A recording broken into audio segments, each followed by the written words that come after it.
All right, Shalom. Shalom. We want to start out by giving all praise, honor, and glory to YAHAWAH, BAHASHAM, YAHAWASHI, BAHASHAM, and Kakodash. Double honor to the apostles and elders of Great Millstone, and Shalom to all the Akim out there pushing the word of sincerity and the truth. It's the brothers here from Great Millstone, Atlanta, with another lesson. You'll see the the title of the lesson, but it's basically going into the earnest expectation of the creature waited for the redemption of the sons of the living power, pursuant to Romans the 8th chapter, which we'll go into. And as the status of the world, which me and the brothers was actually just dialoguing and discussing, this place is finished, man.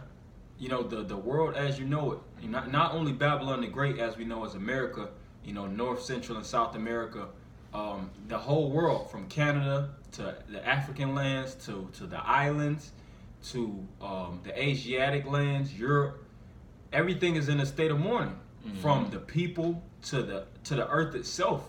And me and the brother Karatza, the brother right here, of course, we was going into this website, The World Counts, and we was just reading the statistics of how the conditions of the world is. And basically on the World Counts, they had this one thing where it said the number of Earths we need, and it said 1.7. The number was going. It was just like the U.S. debt clock. The numbers were rapidly spinning up. But it was a lot of numbers at the end of 1.7. So it's basically as the numbers increase, it's going to come to the point where we need 2 planet Earths. And it shouldn't be like that. As everybody knows, as people say, that everybody on the Earth can actually fit inside of the state of Texas. That's how, of course, large the state of Texas is, and that's basically how, how people are actually spread throughout the Earth.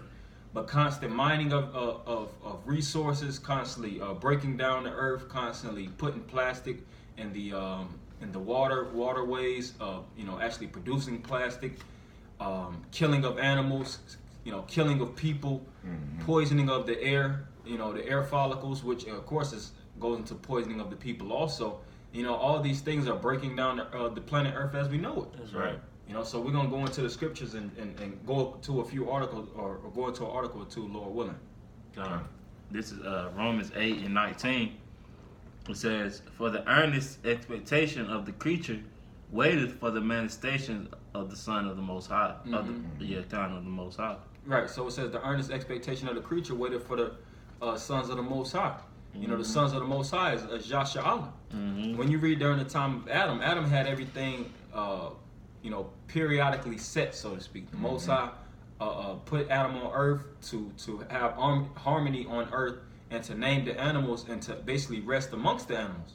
You see, and Adam was known to actually name all living creatures. He had a specific way of conducting and dealing with the creations of the Lord. And at that time the world was known as Eden, Idan, paradise. Everything was in the spirit of pleasure. Animals weren't depressed to the state that they're at now. Fast forward in today's time, you see these different animals, whether you watch Animal Planet, or you watch nature shows, and you see these animals are done, man. They're sick. It's like I said, even when you're dealing with the plastic supply that's in the ocean, these animals consume a lot of plastic that's in the waterways, and they're dying from it. You can watch certain videos on YouTube, and they might cut open a whale. They might cut open certain marine animals, and their stomachs are full of all kind of pollution. Now those animals can't cry out, and they're not screaming and raging like how a so-called human is able to, but their spirits are. All that toxic and all that bacteria or poison, and like I said, plastic and all these different materials that's not even degradable and it's not even supposed to be in your body, lodged within there. Those animals are feeling that pain, man. Yeah, there's situations where, like the brother said, the animals beach themselves, which that's really their way of crying out. By them committing suicide. Like there was I can't remember how many dolphins, but it was a crazy amount of dolphins and really different kind of fish. Every now and then there's situations where there's just a whole bunch of fish that get washed up on the shore because they basically can't take it. They can't take the pollution anymore. And the pH of the water is constantly fluctuating to the point where animals don't even like their environment, so to speak. The water the bodies of water, the ocean has a specific pH. It's supposed to have a certain amount of crabs in the ocean to keep the pH set. You see, because crabs, shrimp, lobster, those are known as crustaceans, and they play a critical role within the environment of the ocean. It helps it helps fish thrive. It helps whales live, dolphins, sharks, all these different animals. That's why it's known as the circle of life. And that's from a water or aquatic region. Same thing with the earth as we know it. You know, earthworms play a part in the earth. Yep. Bees, ants, all these different animals play a major part within the ecosystem, to the point where us as humans are able to thrive. Yep. You know, without certain animals and without certain species, there would be no us. That's why when the Lord actually established the earth in the 7,000 time span, he created the animals, and more than likely he created these different organisms to be created and planted on the earth before we were actually even created. Right. Because it wouldn't make sense for us to be created, then the animals after. The animals had to, you know, they have a way of tailoring and taking care of the earth and making sure the maintenance of the earth is set so that man can actually live and thrive in harmony with the planet Earth and with animals. Right. You got it. John. This is verse 20. It says, "For the creature was made subject to vanity, not willingly, but reason of him who have subjected the same in hope." Yeah, and that's really the main point, but it's still dealing with the hope, because at the end of the day, this whole society is built upon vanity. You know, we represent the creature, and we went off, and it all goes back really to the curse of, you know, the curse that Adam had to endure by following the ways of really Eve that listened to the serpent. You know, and after that, death was planted into the earth, and you see death all around you. We're really in a place where there is no life. That's why David, he in the 23rd Psalm, he referred to the world as the valley of the shadow of death. You know, everything is dying. Everything, if it's not sick, if it's not dying, then it's in a status of dying, which is heavily sick. You know, the scripture says that death is better than a life of continual sickness. You know, when you see somebody, you know, like a brother's worked at a hospital, or you've seen certain shows or anything pertaining to getting the visualization of people in the hospitals, they be looking like they're dead. Yeah, they do. Somebody on in the hospital, they got to constantly get whether their diaper changed or they got a tube within their system. Vegetable state. Yeah, they're in a vegetable. There's that saying. A lot of people, you know, take you out of your misery. You know, a lot of people, when they get in that state, they just want to get taken out of their misery, man. Same thing with the animals. You know, these animals, they're super depressed, man. And you can look around at any of these animals, man. They're not in their right state. You know, even a lot of these, because, you know, we mentioned the marine animals, but you also have animals that are taken out of their habitats, such as deer, all these land animals, because Esau is constantly building and expanding roads and developments. So these animals, they're taken out of their home.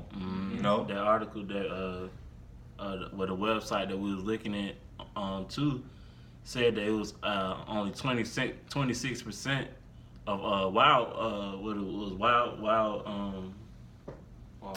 wildlife. It's wild forest. Only 26% of wild forest left, man. Yeah.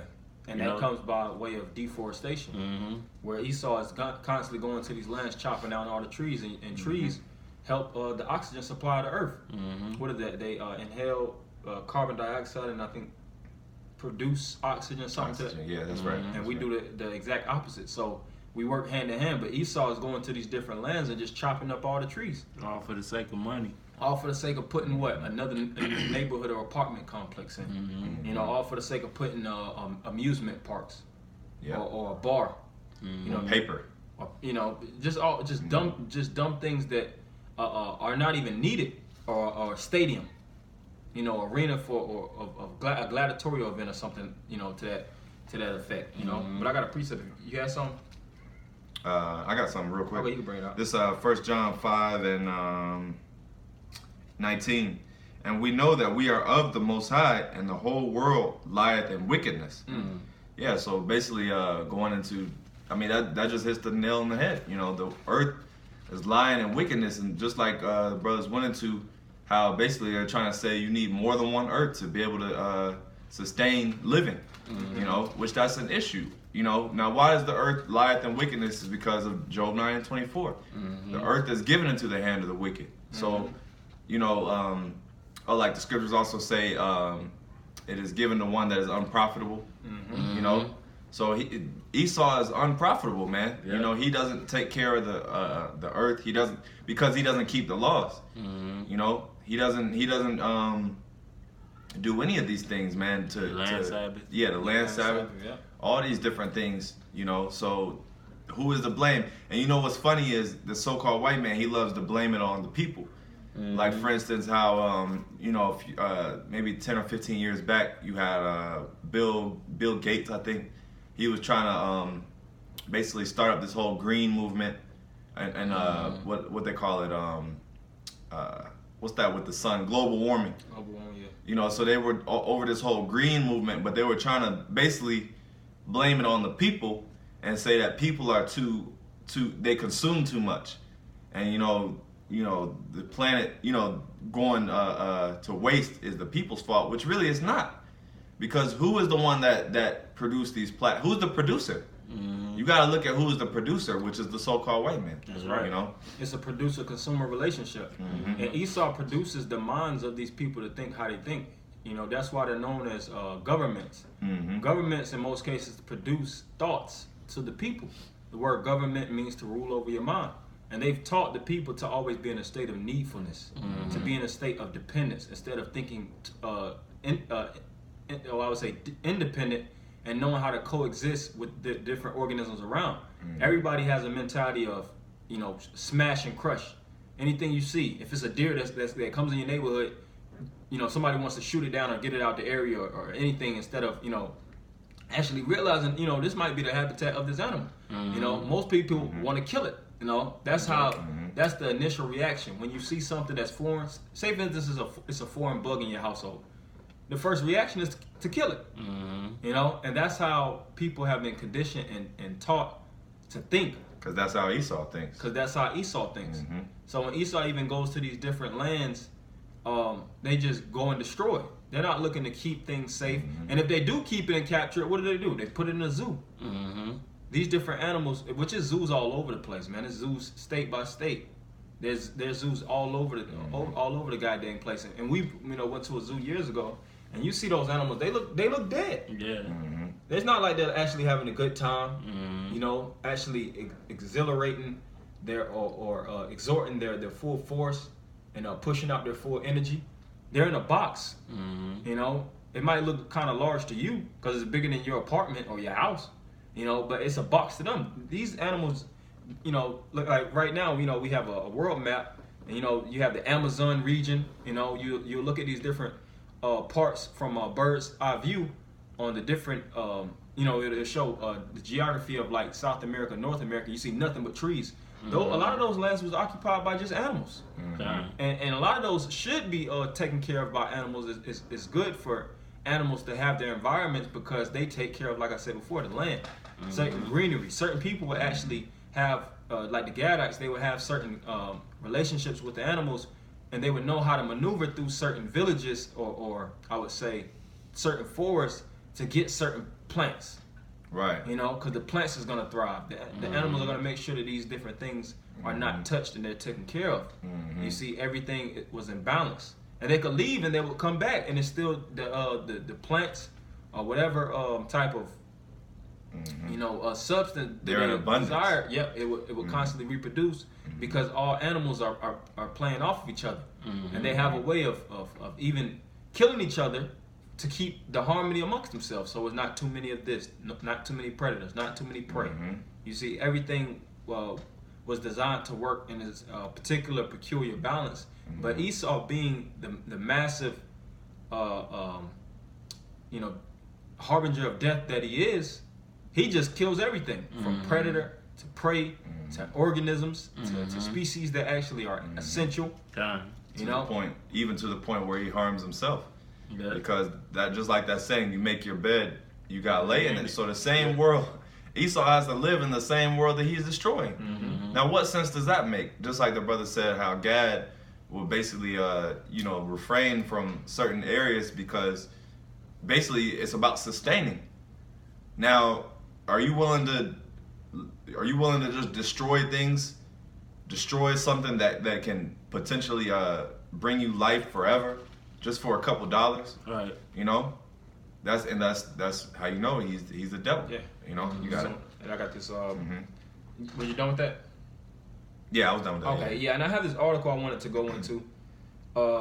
It's under ecowatch.com. It goes into the what's the word? The ecosystem. Basically it gives a layout of what's going on in the world before us as far as the ecosystem goes. But it's under Sea and Ice. It says climate crisis is causing a deadly virus to spread amongst marine animals. Yeah, so these different animals are being sickened. They're actually catching viruses. They're catching STDs. I seen a video a couple weeks, or not weeks, but months back. The elder YAHAWAH, they're lesson on how turtles are catching herpes, man. Yeah, they're catching herpes. Crazy. They got the turtles getting straws stuck in their nostrils, so where they can't breathe. Yeah, certain animals is catching gonorrhea and things like that. Like how the hell is? First off, they're aquatic animals, so the water supply should be enough to always clean them. You know, water is a hard environment, especially with the proper pH, to get sick in, especially to that degree.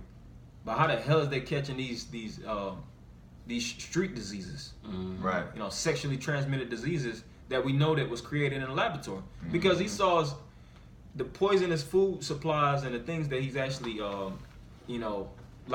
people's diarrhea and all these different things, they put it in the water.